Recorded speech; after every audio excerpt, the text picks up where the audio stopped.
अच्छा, सबसे पहली चीज, आजकल माशरे में हमें कोई फतवा लिखना है, कोई रिसर्चिंग काम करना है, कोई भी ऐसा आर्टिकल लिखना है या कोई भी मजमून लिखना है, कोई मकाला लिखना है, तो उसके लिए सबसे पहले बुनियादी चीज आजकल जो समझी जाती है वो टाइपिंग के हवाले से, क्योंकि बहुत सारे लोग हाथ से भी लिखते हैं, लेकिन ज्यादातर लोगों का रुझान क्या होता है कि वो कंप्यूटर पे टाइपिंग करके कंप्यूटर के ऊपर मकाला लिखें, उसी के ऊपर एक लाइब्रेरी आती है, आपका एक मकतबा शामरा आता है, मकतबा जिब्राइल आता है, जिसकी मदद से हम लाखों किताबों की तरफ एक्सेस हासिल कर लेते हैं। उसको हम खोल सकते हैं अपनी डेस्कटॉप स्क्रीन के ऊपर, अपनी कंप्यूटर स्क्रीन के ऊपर, उसे ओपन करके इस्तेफादा हम उससे हासिल कर सकते हैं।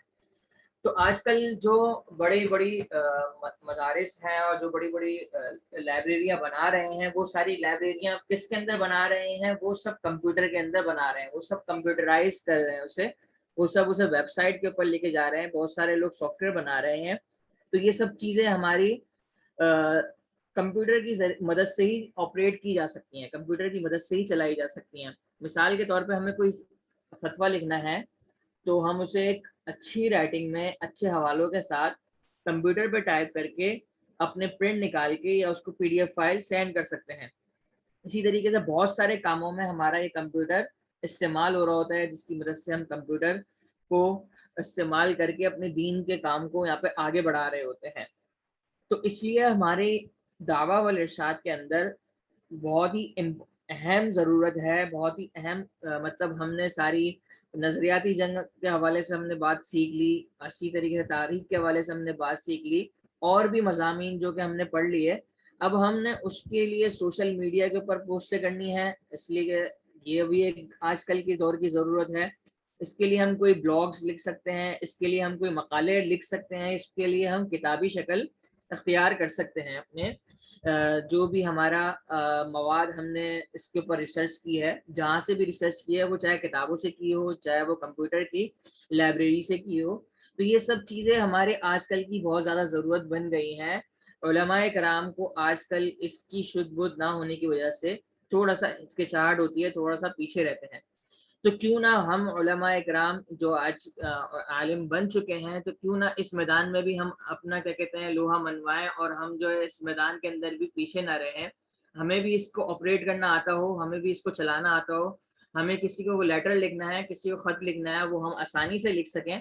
हमें कोई अपनी बात को प्रेजेंटेशन करनी है, जैसे कि आपके सामने ये कंप्यूटर है क्या, ये आपके सामने जो तस्वीर लगी हुई है, इसी तरीके से एक तरफ लैपटॉप लगा हुआ है, तो ये आपने अपनी बात को प्रेजेंटेशन करके पेश करना हो, जैसे मैं आपके सामने प्रेजेंटेशन पेश कर रहा हूँ, तो ये सब काम आप लोग भी बहुत आसानी के साथ सीख सकते हैं। अब हम आलिम बन जाते हैं, अब हम बयानात वगैरह करने जाते हैं, तो बहुत सारी जगह हमारे सेमिनार वगैरह भी होते हैं। तो वो एक बात ये होती है कि हम बयान तो कर लेते हैं, लेकिन एक ही होती है आप डॉक्यूमेंटेशन अपनी बना के लेके जाएं। आप कोई ज़कात के मसाइल के ऊपर कोई कोर्स करवा रहे हैं, कोई आप मसाइल निस्वा के ऊपर कोई कोर्स करवा रहे हैं, या इसके अलावा आप मीरास के हवाले से हो गया, तो एक होता है आप बयान कर दें या आप व्हाइट बोर्ड पे लिख के बता दें, एक होता है कि आप पहले से प्रेजेंटेशन तैयार करके लेके जाएं, बहुत अच्छे से तरीके से आप उसके अंदर सारी बात वाजे करके एक प्रेजेंटेशन बना के लेके जाएं, और फिर अपने तलबा कराम को वो पेश करें। तो इससे क्या इफेक्ट पड़ता है कि सामने वाले को बहुत अच्छे तरीके से बात समझ में आती है। हमारी बात में जब 100/100 वजन होता है, तो ये हमारी जब प्रेजेंटेशन है हम पेश कर रहे होते हैं, तो मजीद इसके अंदर इजाफा हो जाता है, मजीद इस्तेफादा इससे बढ़ जाता है, आवाम के लिए हम अपनी अपनी बात को पहुंचा सकते हैं। अच्छा, ये अब ये सब होगा किस तरीके से? ये प्रेजेंटेशन बनाना, ये डॉक्यूमेंट लिखना, ये हमारी जो है फतावे वगैरह लिखना, ये हमारे मकाले वगैरह लिखना, ये सब किस तरीके से होगा? हम इस कोर्स के अंदर ये सभी सीखेंगे। आपको MS वर्ड इसके अंदर सिखाया जाएगा, MS एक्सेल सिखाया जाएगा, कि आप अकाउंट्स वगैरह का कोई काम कर रहे हैं, कोई हिसाब किताब का काम अपने कंप्यूटर पे किस तरीके से कर सकते हैं, आप अपने कंप्यूटर पे प्रेजेंटेशन किस तरीके से बना सकते हैं।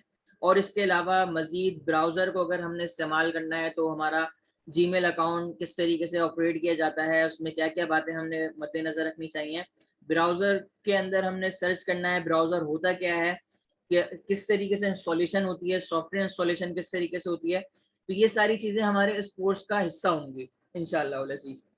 तो आज इब्तदाई बुनियादी बातें हैं, जिसके अंदर आपको जो है यहाँ पे कंप्यूटर की बिल्कुल बेसिक सी नो हाउ दी जाएगी कि कंप्यूटर होता क्या है, कंप्यूटर के अंदर का सामान क्या क्या होता है, और सारी चीज़ें जो भी बुनियादी मालूमात होती हैं।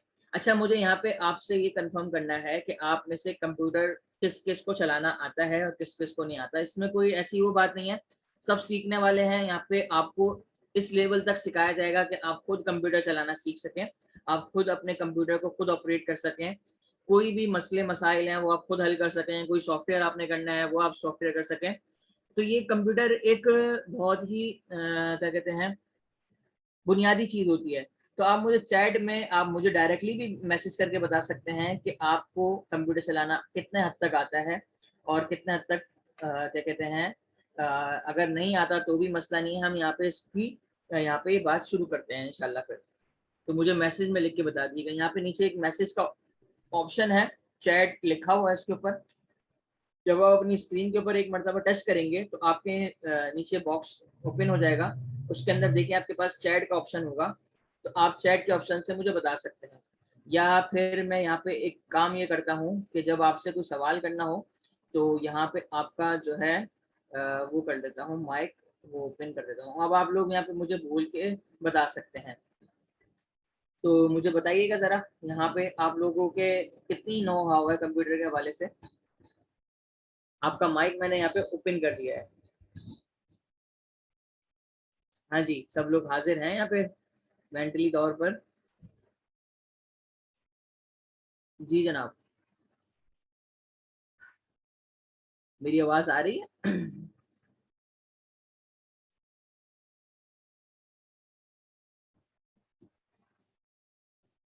तलब भाई, अगर हम रिस्पॉन्स नहीं कर रहे हैं तो उसका क्या मतलब है कि मोबाइल रख के बैठ गए हैं या बात सुन रहे हैं? मुझे ये बताइएगा।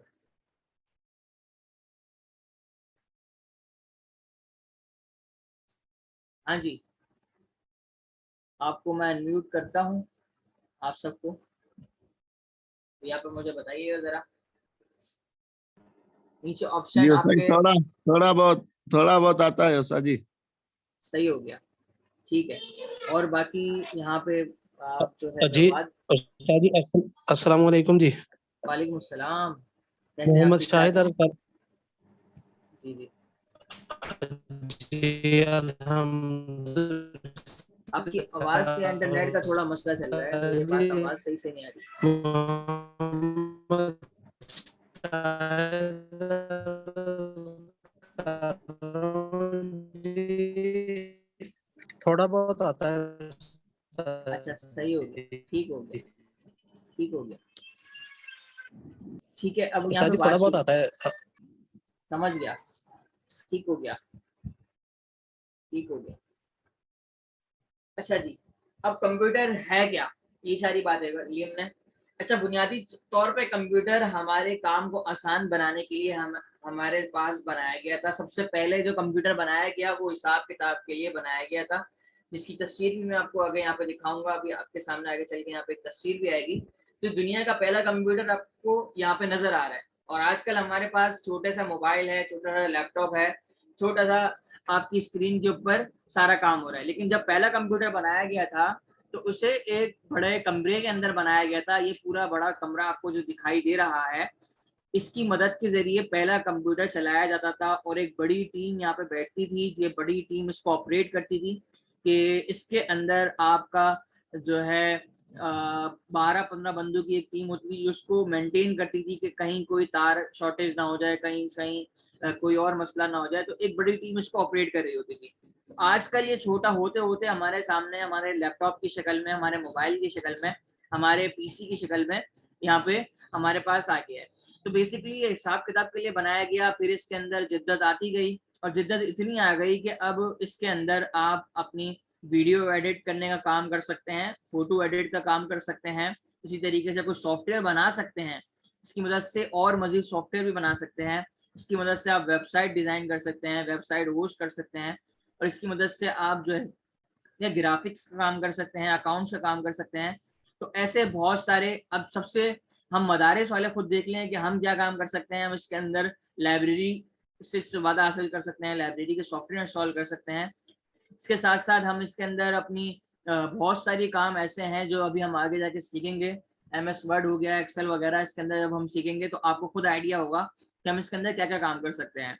तो कंप्यूटर हमारे काम को आसान बनाने के लिए बनाया गया और इंसानी दिमाग ने इसको बनाया, लेकिन इंसानी दिमाग ने भी इसको इतना तेज बनाया कि इंसानी दिमाग से ज्यादा तेज काम करता है ये, लेकिन बनाया इंसानी दिमाग ने ये। तो ये पहला कंप्यूटर है आपका, जो कि आपके सामने यहाँ पे दिखाई दे रहा है। तो कंप्यूटर के हवाले से यहाँ पे मैंने थोड़ा सा आपको ये मालूमात देनी थी कि कंप्यूटर है क्या। अच्छा, अब असल हमारे कंप्यूटर के अंदर दिमाग क्या होता है, जिसके ये अंदर हमारे कंप्यूटर में जो चल रहा है। देखें, हमें इस सब बातों की पता होना जरूरी है कि इसके अंदर क्या क्या पार्ट्स हैं, क्या क्या हिस्से इसके अंदर हैं जो कि अहम है, अहम इस बुनियाद पे कि जिनके बगैर कंप्यूटर चल ही नहीं रहा होता। और इसके बुनियादी नाम अभी आपके सामने यहाँ पे पेश किए जाएंगे, जिसमें सबसे पहला नाम हमारा क्या आता है, CPU की चिप हमारे सामने इसका नाम आता है।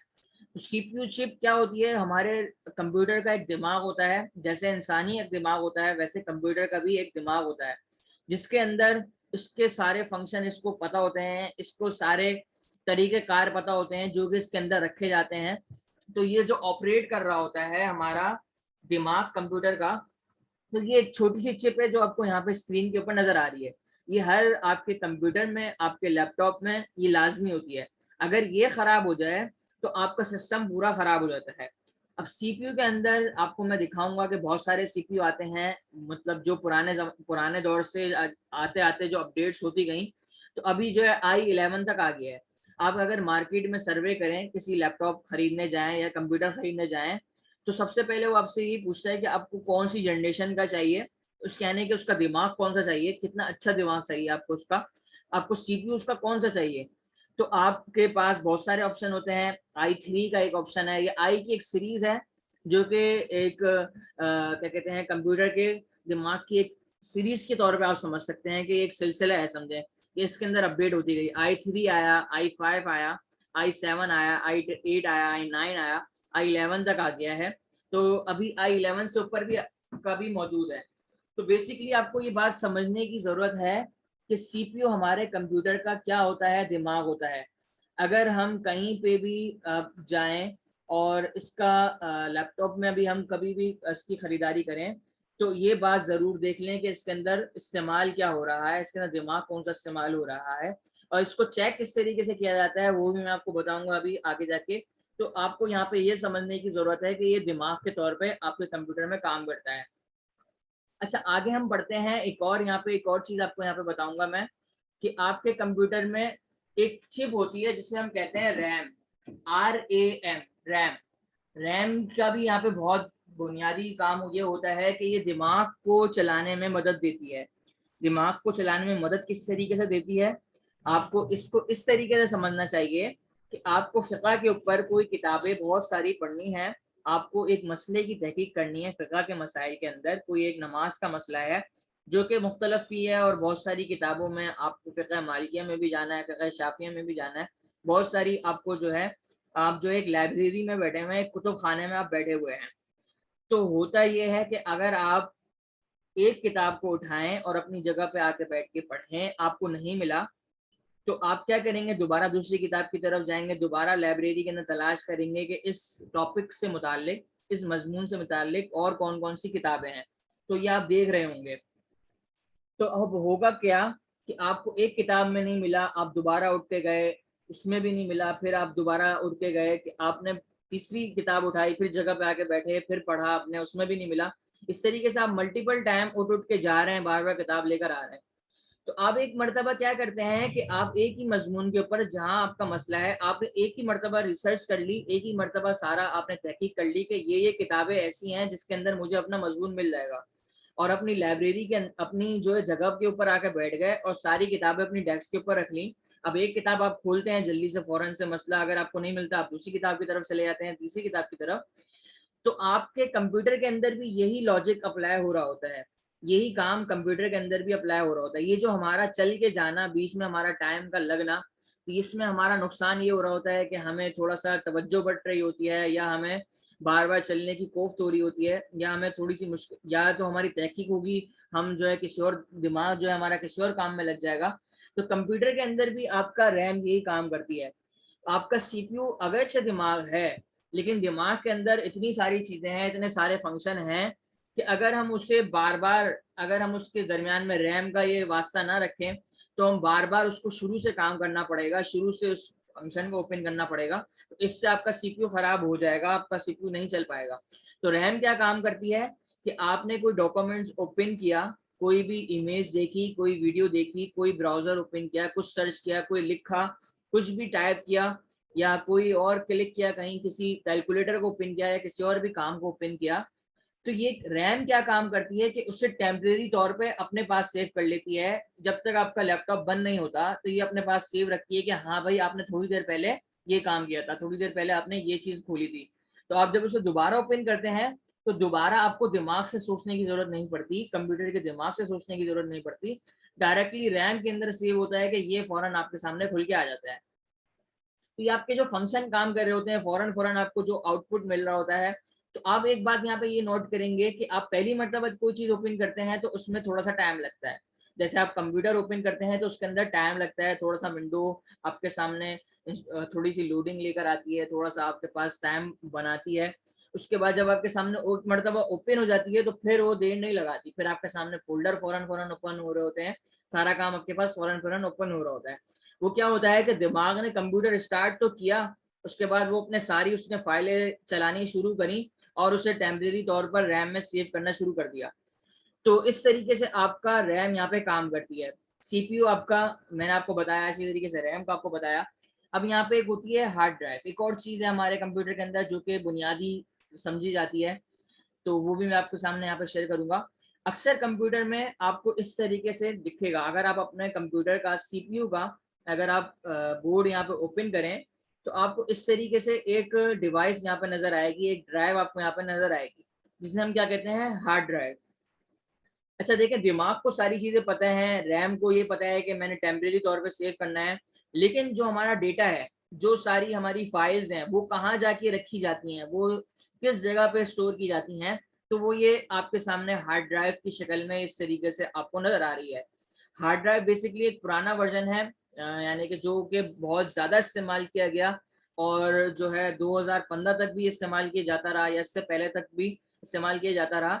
इसके बाद आ गया हार्ड ड्राइव का लेटेस्ट वर्जन एसएसडी।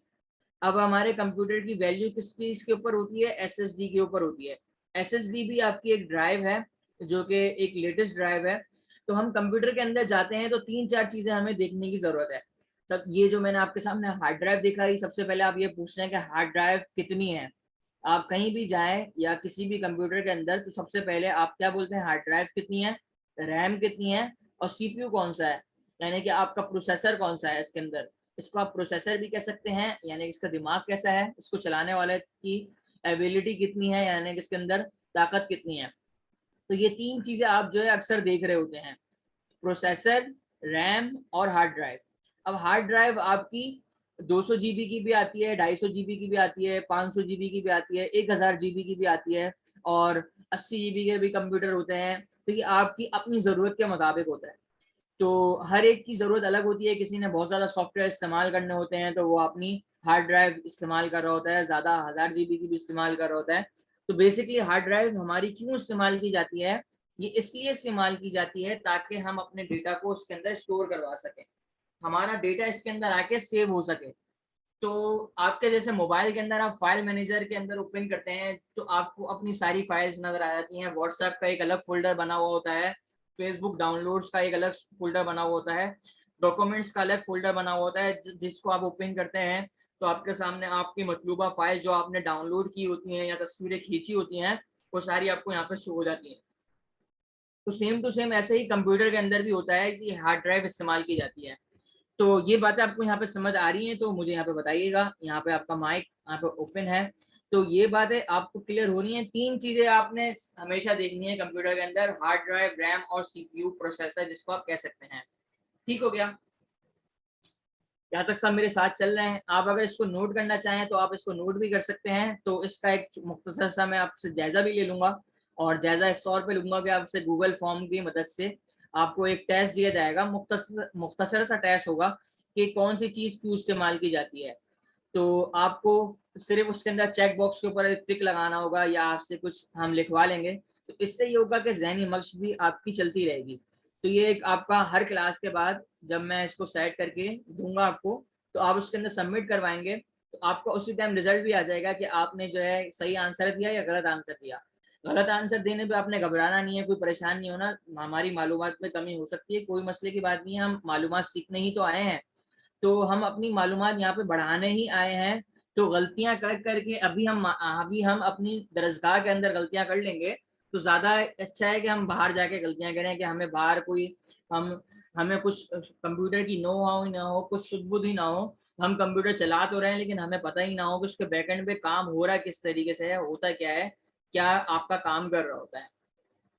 अच्छा देखें, हार्ड ड्राइव का मैंने आपको आपको बताया, तो इसका एक ग्राफ भी है कि जिसकी मदद से आप जो है समझ सकते हैं। देखें, आपके पास पाकिस्तानी करेंसी की आप मिसाल लें कि 10 रुपए की वैल्यू 20 रुपए से कम है, 20 रुपए की वैल्यू 50 रुपए से कम है, 50 रुपए की वैल्यू 100 रुपए से कम है, और 100 रुपए की वैल्यू 1000 रुपए से कम है, 500 रुपए से कम है।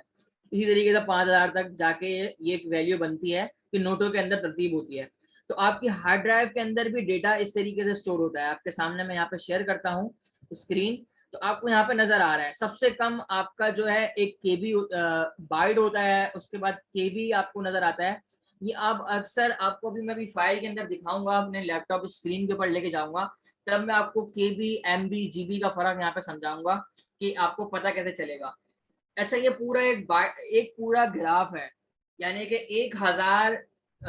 1024 केबी का एक एमबी बनता है, 1024 एमबी की एक जीबी बनती है, 1024 जीबी का एक टीबी बनता है। 1000 जीबी जो है 1000 जीबी को मिलाकर बनाई जाती है, आप इसको आसान तरीके से समझें। और 1000 एमबी को मिला के एक जीबी बनाई जाती है, 1000 केबी को मिला के एक एमबी बनाई जाती है। तो ये एक आपको चार्ट यहाँ पे नजर आ रहा है, ये जस्ट आपकी मालूमात के लिए है कि 1000 जीबी के अंदर एक टीबी के अंदर कितनी जीबी होती हैं, और एक जीबी के अंदर कितनी केबी होती हैं, और एक केबी के अंदर कितनी बाइट होती हैं। तो ये आपको यहाँ पे ग्राफ मैं आपके साथ शेयर भी कर दूंगा ग्रुप के अंदर इंशाल्लाह अज़ीज़, तो आप यहाँ पे वक्तन फवक्तन इसको देख सकते हैं। अच्छा, अब हमारे कंप्यूटर के पोर्ट्स के हवाले से बात करते हैं कि कंप्यूटर के अंदर पोर्ट्स कौन कौन से हमारे बुनियादी इस्तेमाल हो रहे होते हैं। तो देखिए, अगर हमारे पास सीपीयू है या हमारे पास लैपटॉप है, दोनों के अंदर ही सीरियल पोर्ट लाजमी होता है। सबसे ऊपर उल्टे हाथ की तरफ आपको लिखा हुआ नजर आ रहा है, जिसकी तरफ तीर की तरफ इशारा भी जा रहा है, जिसे हम सीरियल पोर्ट कहते हैं।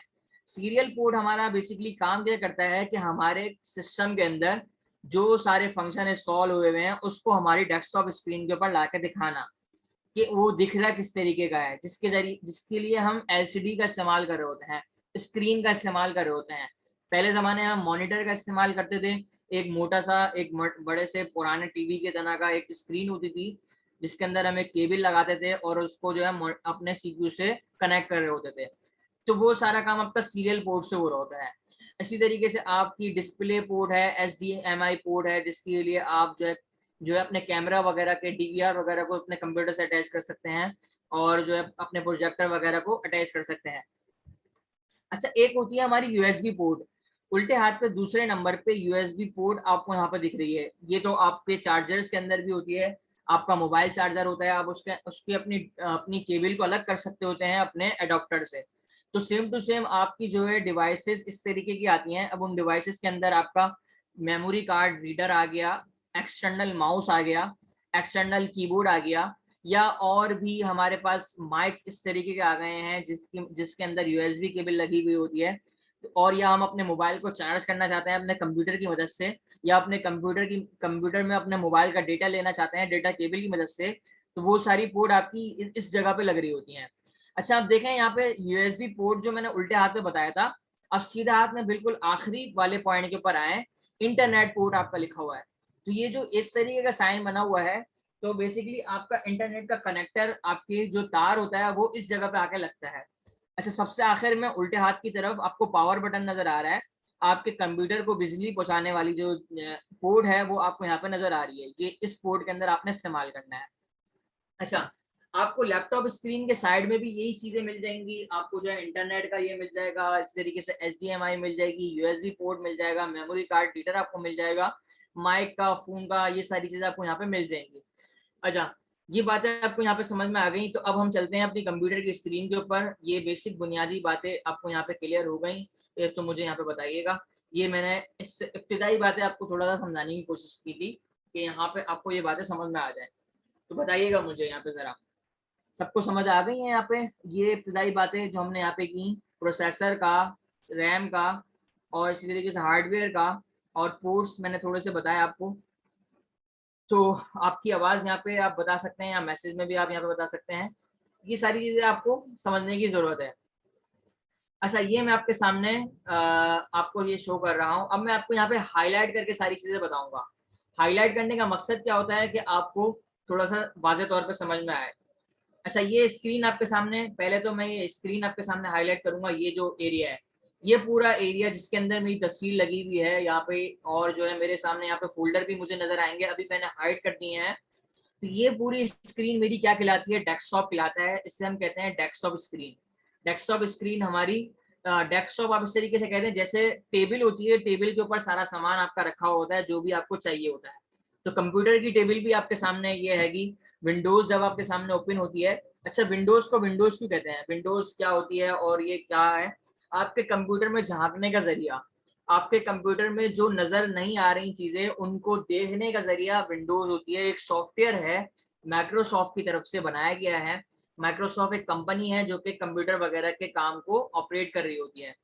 तो हमारे कंप्यूटर में झाँकने का ज़रिया क्या है? वो एक विंडोज़ है। इस विंडोज़ की मदद से हम अपने कंप्यूटर के अंदर अपना प्रोसेसर चेक कर सकते हैं, अपनी हार्ड ड्राइव चेक कर सकते हैं और सारे फंक्शन इसके अंदर अप्लाई कर सकते हैं, कोई नया सॉफ्टवेयर इसके अंदर अप्लाई कर सकते हैं। तो वो सारा काम आपका विंडोज़ की मदद से हो रहा होता है। देखें, हर चीज़ यहाँ पे एक मरबूत है। आपका सीपीयू नहीं चलेगा कि आपकी रैम सही नहीं होगी, आपकी रैम सही होगी, आपका सीपीयू सही होगा। अगर आपके पास हार्ड ड्राइव नहीं होगी तो आपका कंप्यूटर नहीं चलेगा।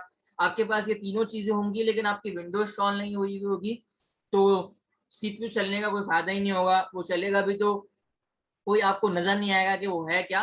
तो ये सारी चीज़ें एक साथ मिली हुई हैं। तो सीपीयू हो गया, रैम हो गई, हार्ड ड्राइव हो गई, विंडोज़ हो गई, ये 4 चीज़ें आप देखते हैं। तो अभी जो मेरे पास करंटली कौन-सी विंडोज़ इंस्टॉल हुई हुई है, विंडोज़ 10 इंस्टॉल हुई हुई है। मैं अभी जो इस्तेमाल कर रहा हूँ, विंडोज़ 10 इस्तेमाल कर रहा हूँ।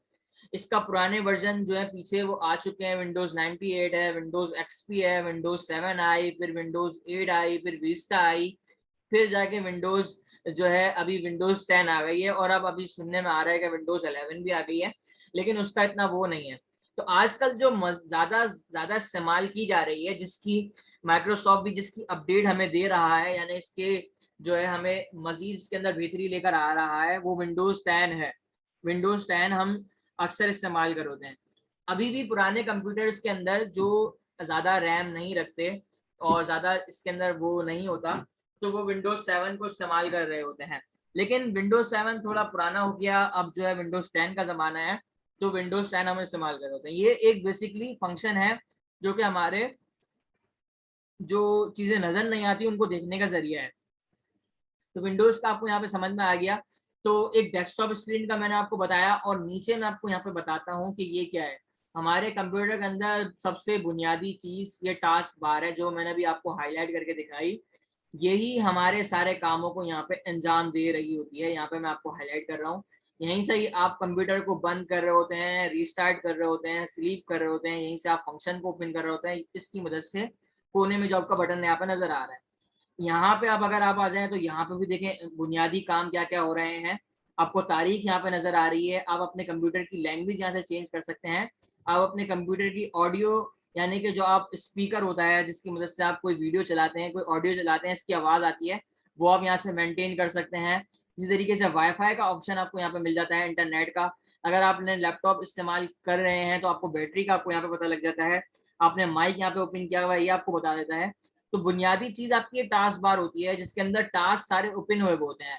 टास्क का मतलब क्या है कि जो काम आप अभी कर रहे हैं वो कहाँ ओपन होके शो हो रहे होंगे, वो आपको इस जगह पे ओपन होके शो हो रहे होंगे। मैंने जूम ओपन किया हुआ है, मुझे ये बता रहा है कि आपका यहाँ पे जूम आपके कंप्यूटर में चल रहा है। जैसे आपके मोबाइल के अंदर एक टास्क होता है कि आपने बहुत सारे फोल्डर्स या बहुत सारे कहीं आपने फेसबुक खोली, यूट्यूब खोली, कोई और चीज़ खोली, तो सारी खुली रहती हैं, आपको दिख रहा होता है कि भाई ये बैकएंड पे खुली हुई है। तो आप एक बटन प्रेस करते हैं जिसकी मदद से अगर आप उसको बंद करना चाहें पुराने काम को, तो आप बंद कर सकते हैं। तो सेम टू सेम इसके अंदर भी ये टास्क बार होती है। मेरे पास यहाँ पे ब्राउजर यहाँ पे ओपन हुए हुए हैं, ये आपको बता रहा है, टेक्स्ट डॉक्यूमेंट यहाँ पर है, ये सारी चीजें आपको बता रहा है। तो अब हम इसको यहाँ पे मजीद यहाँ पे लेके चलते हैं। अच्छा, मुश्किल तो नहीं हो रही, यहाँ सारी बातें आपको समझ आ रही हैं? ये कोई साथी को कोई सवाल है, कुछ सवाल है तो वो यहाँ पे कर सकता है। कोई चीज समझ में नहीं आई हो, कोई बात रिपीट करनी हो तो वो यहाँ पे पूछ सकता है। मैसेज में लिखने की यहाँ पे इजाजत है, तो मैसेज में यहाँ पे लिख सकता है। अच्छा जी, तो कहने का मतलब ये है कि आपकी टास्क बार यहाँ पे आपके टास्क को परफॉर्म करवा रही होगी। ये देखें आपके सामने ब्राउजर यहाँ पे ओपन था, तो ये आपको ब्राउजर नजर आ रहा है और ब्राउजर के अंदर मेरा ये काम हो रहा है। तो ये मैं फौरन ब्राउजर ओपन कर रहा हूँ, तो ये मेरे पास फौरन यहाँ पे किस तरीके से ओपन हो रहा है, ये टास्क बार के अंदर नीचे आपको नजर आ रहा है। अब आपने जब एक मरतबा ब्राउजर ओपन कर लिया तो वो यहाँ पे ऐड हो जाता है। अब मैं मिसाल के तौर पे कोई फोल्डर ओपन करके आपको दिखाता हूँ या कुछ और चीज यहाँ पे ओपन करके दिखाता हूँ। मिसाल के तौर पे मैं यहाँ से, मेरे पास ये जो मैंने आपको बताया कि जो पहला बटन है जिसके अंदर आपके सारे फंक्शन होते हैं, ये पहला बटन जिसके ऊपर एक खिड़की बनी हुई नजर आ रही है आपको, तो मैं इसको यहाँ पे क्लिक कर रहा हूँ। इसको मैंने यहाँ पे क्लिक किया। अब मैं यहाँ पे कैलकुलेटर जैसे ही ओपन करूंगा तो ये मेरे टास्क बार में यहाँ पे ऐड हो जाएगा। ये देखें आप, कैलकुलेटर मैंने यहाँ पे ओपन किया तो ये देखें यहाँ नीचे मेरे पास शो हो गया। मैं इसको हटाना चाहूँ तो मैं यहाँ से हटा भी सकता हूँ, ये मेरे पास नीचे चले जाएगा। और इसी तरीके से मैं इसको वापसी ओपन करना चाहूँ, यहाँ पे कुछ भी यहाँ पे काम करना चाहूँ और ये मेरा काम यहाँ पे टास्क परफॉर्म हो जाएगा। अच्छा, ये मैं इसको क्लोज कर दिया तो ये टास्क से भी चले जाएगा यहाँ से। तो ये आपका टास्क यहाँ पे जो है स्टार्ट मेन्यू आपका कहलाता है, बेसिकली स्टार्ट मेन्यू आपका कहलाता है। अगर आप कंप्यूटर बंद करना चाहते हैं तो इस बटन के ऊपर क्लिक करेंगे और ये आपके पास ऑप्शन मौजूद है। यहाँ से आप ये 3 ऑप्शन आपको देता है कि आप अपने कंप्यूटर को स्लीप कर दें, शट डाउन कर दें या रिस्टार्ट कर दें। तो रिस्टार्ट हम तब करते हैं कि जब हमारा कंप्यूटर बहुत ज्यादा मसला कर रहा होता है और हमें इस्तेमाल करना होता है, तो हम ये करते हैं कि हम उसे टेम्परेरी तौर पर दोबारा से स्टार्ट करते हैं, दोबारा से बंद करके दोबारा से ओपन करते हैं। तो सारे फंक्शन जो होते हैं वो आपके बंद हो जाते हैं, एक मरतबा दोबारा से स्टार्ट होता है। तो जो थोड़ा सा हैंग हो रहा होता है वो थोड़ा सा सही हो जाता है। इसी तरीके से यहाँ पे मजीद सेटिंग्स का ऑप्शन है। इसी तरीके से आपके पास यहाँ पे जो है ये सारे फंक्शन आपको यहाँ पे दिख रहे हैं, तो ये आप देख सकते हैं यहाँ पे ये सारे टूल्स जो कि मेरे पास अभी हैं। अच्छा, अब डेस्कटॉप के ऊपर आके बात करते हैं, डेस्कटॉप की चीजें यहाँ पे डिस्कस करते हैं। हम चाहते हैं कि डेस्कटॉप के ऊपर से ये स्क्रीन जो इस तरीके से आ रही है ब्लू ब्लू, ये चेंज हो जाए, ये ब्लू के अलावा कुछ और आए। तो हम डेस्कटॉप की स्क्रीन किस तरीके से चेंज कर सकते हैं? हमने कोई भी कुछ भी लगाना है, हमने कोई भी डाउनलोड की भी अपनी प्रोफाइल लगानी है, कोई हमने मक्का मदीने की तस्वीर लगानी है, कुछ और लगाना है, तो वो हम यहाँ पे लगा सकते हैं। वो किस तरीके से होगा? देखिए आपके माउस के अंदर, माउस यहाँ पे मैं ओपन करता हूँ, अगर यहाँ पे ओपन हो जाए, वैसे तो 1 मिनट दीजिए मुझे। माउस, ये रहा माउस, ये आपके सामने माउस यहाँ पे ओपन। अच्छा, ये वाला माउस ओपन नहीं हो रहा, ठीक है, खैर कोई मसला नहीं है। यहाँ से आपको मैं एक्सटर्नल माउस में यहाँ पे इस्तेमाल कर रहा हूँ, बेसिकली एक्सटर्नल माउस में यहाँ पे इस्तेमाल कर रहा हूँ। तो आपका जो माउस की डिवाइस होती है, इंटरनेट से देख लेते हैं, कोई मसला नहीं है। ये देखें आपके पास ये आ गया माउस, ये रहा। तो माउस के अंदर आपके पास 2 क्लिक होते हैं, एक सीधे हाथ की तरफ क्लिक होता है, एक उल्टे हाथ की तरफ क्लिक होता है। अगर मैं आपको यहाँ पे हाईलाइट करके दिखाऊं, ये देखें, ये जरा ओपन कर लेते हैं इसको। एक ये वाला क्लिक होता है जो हमारे उल्टे हाथ की तरफ होता है, एक होता है हमारा उस तरफ वाला क्लिक जो सीधे हाथ की तरफ होता है। 2 क्लिक होते हैं, तो 2 उंगलियों की मदद से हम माउस को चला रहे होते हैं। तो हमारे पास जो सीधे हाथ की तरफ है वो हमने यहाँ पे क्लिक करना है। 2 तरीके से हम किसी चीज को ओपन करते हैं, एक उल्टे हाथ वाले फंक्शन होते हैं, सीधे हाथ वाले फंक्शन होते हैं। माउस के क्लिक के ऊपर सीधे हाथ वाले बटन की तरफ से अलग फंक्शन परफॉर्म होते हैं, उल्टे हाथ वाली तरफ से अलग फंक्शन परफॉर्म होते हैं। तो जो उल्टे हाथ वाला फंक्शन है इसको हमने क्लिक किया, सॉरी सीधे हाथ वाला जो उस तरफ है सीधे हाथ की तरफ, उसको हमने ओपन किया। और यहाँ पे देखें ये आपके पास ऑप्शन नजर आ रहा है डिस्प्ले सेटिंग का। डिस्प्ले सेटिंग आपने यहाँ पे ओपन कर लेनी है। अच्छा, डिस्प्ले सेटिंग ओपन करने के बाद, एक मिनट जरा मैं सेटिंग को दूसरी जगह पे ले जाऊं जहाँ पे हमने इसको ओपन किया हुआ है। और आपका जो है, 1 मिनट दीजिए मुझे जरा, आ गया मैं इधर। डिस्प्ले सेटिंग मेरी यहाँ पर ओपन है, तो मैं यहाँ से कोई तस्वीर लगाना चाहता हूँ। मिसाल के तौर पे मैंने ये तस्वीर लगाई, तो अब मैं जो है इसके ऊपर सिर्फ क्लिक करूंगा। ये देखिए मैंने सिर्फ क्लिक करना है तो ये मेरे बैकग्राउंड के ऊपर लग जाएगी इस तरीके से। ये मैंने यहाँ पे क्लिक किया तो ये देखें मेरी तस्वीर चेंज हो गई यहाँ पे दोबारा। उसको मैं थोड़ा छोटा कर लेता हूँ, यहाँ पे देखें मैं सिर्फ क्लिक कर रहा हूँ, बैकएंड पे आपकी तस्वीरें यहाँ पे चेंज होती जा रही हैं खुद ही ऑटोमेटिकली। तो हम अपनी मर्जी के मुताबिक भी तस्वीर यहाँ पे लगा सकते हैं। ये ब्राउज का ऑप्शन मौजूद है, ब्राउज के ऑप्शन के जरिए हम क्या कर सकते हैं, यहाँ पे तस्वीर यहाँ पे लगा सकते हैं। कोई भी तस्वीर हमने यहाँ पे लगानी है तो वो हम यहाँ पे लगा सकते हैं, बहुत इजीली हम यहाँ पे इसको सेट कर सकते हैं। मिसाल के तौर पे मैंने ये लगा दी तो ये मेरी यहाँ पे तस्वीर लग जाएगी। बस तस्वीर अच्छी होनी चाहिए और जो इसके साइज के मुताबिक होनी चाहिए, जो आपके डेस्कटॉप के ऊपर थोड़ी अच्छी भी दिखेगी। तो इस तरीके से हम यहाँ पे जो है इसकी सेटिंग कर सकते हैं। बाकी हमारे पास यहाँ पे थीम्स का ऑप्शन मौजूद है, थीम्स का ऑप्शन हम यहाँ पे इस्तेमाल कर सकते हैं। थीम्स के अंदर हमें मजीद कोई और हमने तस्वीर यहाँ पे अप्लाई करनी है, फ्लावर इमेजेस है, ये आ जाएंगी हमारे पास इस तरीके की। और ये देखें फ्लावर की इमेज आ गई, आपको यहाँ पे दिख रही है। एक मिनट ज़रा रुकिए, ये देखें आपके पास, ये देखें एक तस्वीर आपको यहाँ पे दिख रही होगी। तो हम मुख्तलिफ काम यहाँ पे कर सकते हैं थीम के मदद के ज़रिए। तो अच्छा, ये बात हो गई। अच्छा, डेस्कटॉप आइकन आपको यहाँ पे नज़र नहीं आ रहे होंगे अभी मेरे पास। डेस्कटॉप आइकन में वापसी लेकर आता हूँ, वो भी आपके राइट क्लिक पे, आपने सीधे क्लिक पे क्लिक करना है और यहाँ पे शो डेस्कटॉप आइकन के ऊपर क्लिक कर देना है। अब आपके पास जो भी आपने शॉर्ट चीज़ें यहाँ पे बनाई हुई होंगी, जो भी शॉर्ट काम यहाँ पे किया हुआ होगा, वो आपको यहाँ पे इस तरीके से नजर आ रहा होगा। ये सारे आपके क्या है, डेस्कटॉप आइकॉन है। ये सबको क्या कहते हैं हम, desktop icon. Desktop icon basically हमारे शॉर्टकट होते हैं जिसकी वजह से हम अपना काम कर सकते हैं। ये बेसिकली आप डाउनलोड्स की हुई फाइल्स आप समझते हैं कि डाउनलोड की हुई फाइल होती हैं, वो आप यहाँ पे इस्तेमाल कर रहे होते हैं, जो आप डेस्कटॉप के ऊपर लेकर आ जाते हैं। जल्दी से आप ओपन करना चाहते हैं तो अपने डेस्कटॉप के ऊपर रख रहे होते हैं। अच्छा, इस सब में हमारे कंप्यूटर की मालूमात कौन सा फोल्डर हमें दे रहा होता है, कंप्यूटर की मालूमात हमें कौन सा फोल्डर यहाँ पे दे रहा होता है। तो ये दिस पीसी का ऑप्शन है। ये दिस पीसी का ऑप्शन मैं आपको यहाँ पे लाके दिखा देता हूँ, यहाँ रख देता हूँ ताकि सबको यहाँ पे नजर आए। तो दिस पीसी का ऑप्शन है यहाँ पे, इसकी मदद से हम सारी चीजें डिटेक्ट करते हैं कि हमारे कंप्यूटर के अंदर क्या है। और अगर आपके पास ये वाली विंडो ना हो, विंडोज 7 हो, तो उसके अंदर माय कंप्यूटर होता है। माय कंप्यूटर की मदद से उसके अंदर यहाँ पे काम हो रहा होता है। अभी जिस पीसी के ऊपर मैं सीधे हाथ वाला क्लिक करूंगा, इस फोल्डर के ऊपर आके, इस फोल्डर के ऊपर रख के, इस फोल्डर को यहाँ पे सेलेक्ट करके, और ये लास्ट वाले ऑप्शन के ऊपर आ जाऊंगा प्रॉपर्टीज के अंदर। ये प्रॉपर्टीज के ऑप्शन के अंदर मुझे मेरे कंप्यूटर का सारा डेटा बता देगा कि क्या चीज है, कौन सा प्रोसेसर है, क्या है, सारी चीजें मुझे बता देगा। किस तरीके से बताएगा, राइट क्लिक मैंने यहाँ पे किया और प्रॉपर्टीज के ऊपर मैंने यहाँ पे क्लिक कर दिया। प्रॉपर्टीज के ऊपर मैंने क्लिक किया तो ये मेरे पास लोड होके यहाँ पे ओपन हो गया। अब मैं इसको आपके सामने हाईलाइट करके दिखाता हूँ। हाईलाइट मैंने यहाँ पे ये किया और इसको जो है मैं यहाँ पे आपको जरा बताता हूँ कि मेरे पास क्या क्या चीजें यहाँ पर हुई हुई हैं। अच्छा, सबसे पहले चीज मैंने आपको बताया था कि मेरे पास प्रोसेसर है। प्रोसेसर में आपको ये देखें यहाँ पे लिखा हुआ है प्रोसेसर, ये लिखा हुआ प्रोसेसर। तो मेरे पास प्रोसेसर इंटेल वाली कंपनी का है और जो है i3 है, ये लिखा हुआ i3। यहाँ पे आप देख सकते हैं i3 आपको लिखा हुआ नजर आ रहा है। यहाँ पे आपको i5 लिखा हुआ भी नजर आएगा, i7 भी लिखा हुआ नजर आएगा। इस तरीके से आपको बहुत सारे यहाँ पे सीरीज यहाँ पे नजर आएंगी।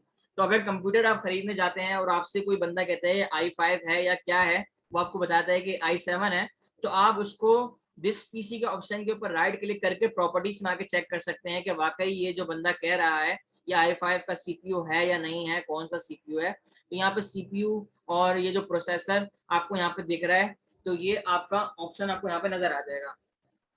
अच्छा, इंस्टॉल रैम।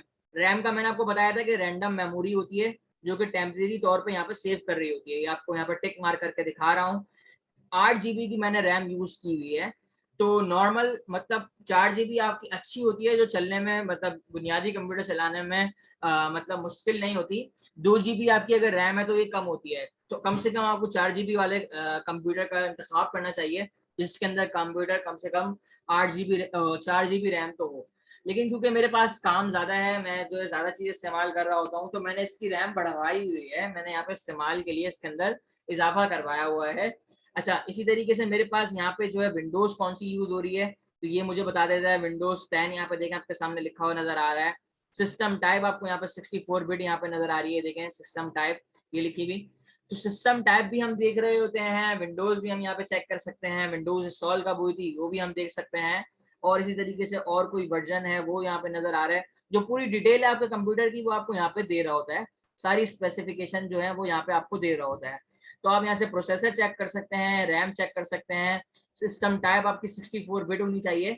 अगर आप 32 बिट वाला इस्तेमाल करते हैं, अगर आपने कंप्यूटर लिया और यहाँ पे आपके पास i3 है, भले आपने 4 GB रैम भी लगाई हुई है, लेकिन सिस्टम टाइम आपकी 32 बिट है, तो ये अच्छा नहीं है, ये सिस्टम अच्छा नहीं है, क्योंकि 32 बिट के ऊपर सॉफ्टवेयर अब सपोर्ट नहीं कर रहे होते हैं। जैसे हमारे पास बहुत सारी मोबाइल के अंदर ऐप होती हैं, वो हमारे मोबाइल के अंदर इंस्टॉल ही नहीं हो रही होती, तो ऐसे ही सिस्टम के अंदर भी इसी तरीके से होता है। तो ज्यादातर सॉफ्टवेयर जो बनाए जाते हैं वो 64 बिट के ऊपर बनाए जाते हैं, तो आपने जो इस्तेमाल करना है 32 बिट वाला इस्तेमाल नहीं करना, 64 बिट वाला यहाँ पे आपने इस्तेमाल करना है।